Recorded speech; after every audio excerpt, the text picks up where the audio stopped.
A shocking sanction situation for Canadians who struggle with mental illness. Come March, those patients will be eligible for assisted suicide.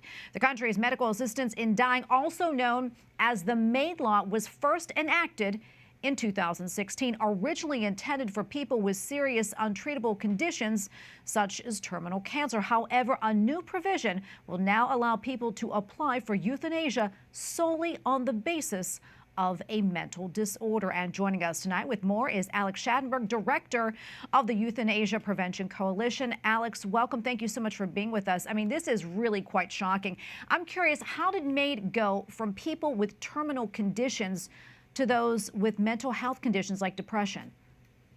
Well, in fact, Canada is a real prime example of what you would call a slippery slope or fast incremental extensions on euthanasia, because what happened is that the original law was challenged in a court in Quebec, and then a decision came down in 2019 to expand the law. It challenged this terminal illness requirement, but the government itself, though, went the next step and said, not only we're going to remove the terminal illness requirement of the law, we're going to add in it mental illness alone and a few other things. And right now, just to make things even worse, they're talking about euthanasia for minors, and they're talking about euthanasia for people who are incompetent.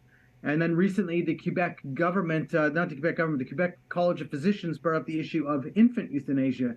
So everything's on the table now for discussion for killing in Canada. It's very shocking indeed. It really is hard to believe this is happening there. You know, as you know, there's a wide range of mental health conditions, some with virtually no impairments to other very serious conditions.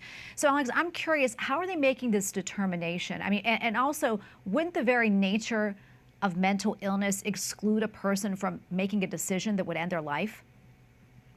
Well, in fact, I would agree with you completely. And actually, most of the psychiatrists in Canada would just agree with your statement. They would say, yes, it's impossible to determine that someone's actually, how would you say, not capable of recovering. It's impossible to determine that.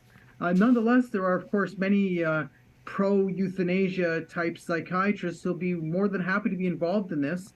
And they're going to do an assessment based on this concept of, you know, long-term chronic conditions, someone who's gone through a very long period of depression, and that there are signs that it's irremediable, however you define that. But as I say, in the professional world, they say it's not possible to determine this. Now, what should be very important here to put together is we already allow euthanasia based on disability alone. So what happened is when they dropped that terminal illness requirement, people with disabilities, so people with chronic conditions, were then able to be approved for euthanasia. So we've had a lot of euthanasia now for reasons of poverty. People who say that, you know, on the disability benefit, I can't live this way. There's not enough money for me to buy food. And so therefore, they're being approved for euthanasia and dying by euthanasia. There's other people, this recent case of a man whose house was sold. And so the new owner said that you have to leave and find a new place to live. And he said, I can't afford rent anywhere else. So he applied and was approved for euthanasia. Now there's a GoFundMe page that just helped him out, and now he's found another place to live. But I mean, to be approved for euthanasia because of homelessness, now mental illness, you add mental illness to that. A lot of people going through mental illness have a difficulty working, so they're going to find themselves in poverty. They're going to find themselves homeless. They're going to find themselves in these terrible conditions, and they'll be approved for euthanasia based on mental illness, but they'll be actually asking for it based on these other social reasons. Alex, I can't even believe this is a reality here. I'm curious, what are Canadians saying about all this, and also others in the medical community? Well, it's becoming very upsetting to a lot of Canadians, but we have a government that isn't listening. We have a government that's really pro-euthanasia. They're just absolutely committed to it. I'm sad to say that. But Canada's become the example to the world as to why you should never even consider legalizing euthanasia. And I've been speaking all over in different places and contacting people around the world who are now debating euthanasia, such as in the UK, they're debating euthanasia. There'll be several states in the US this year who'll be debating assisted suicide. And my argument is, well, wait a second here. Before you even consider that, look what's happening in Canada. So don't go there. Just don't go there. As bad as it is in Canada, we don't need this cancer of euthanasia spreading further. We are almost out of time, but quickly, if you don't mind, tell us what your group is doing to help stop this culture of death.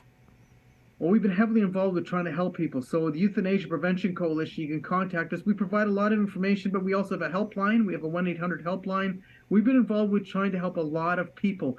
But, you know, we've had a tsunami of euthanasia going on. Not only the numbers have increased so greatly of euthanasia, but also the types of reasons for euthanasia. So it's actually really breaking my heart, but I realize that maybe the good that comes of it is that other nations don't legalize and they decide, Canada, how terrible it is, we don't want to go there. Indeed. And hopefully that will happen in the U.S. this year. Indeed. Well, Alex, thank you so much for coming on. Thanks for your insights, and we're praying for all of you in Canada. Thank you so much.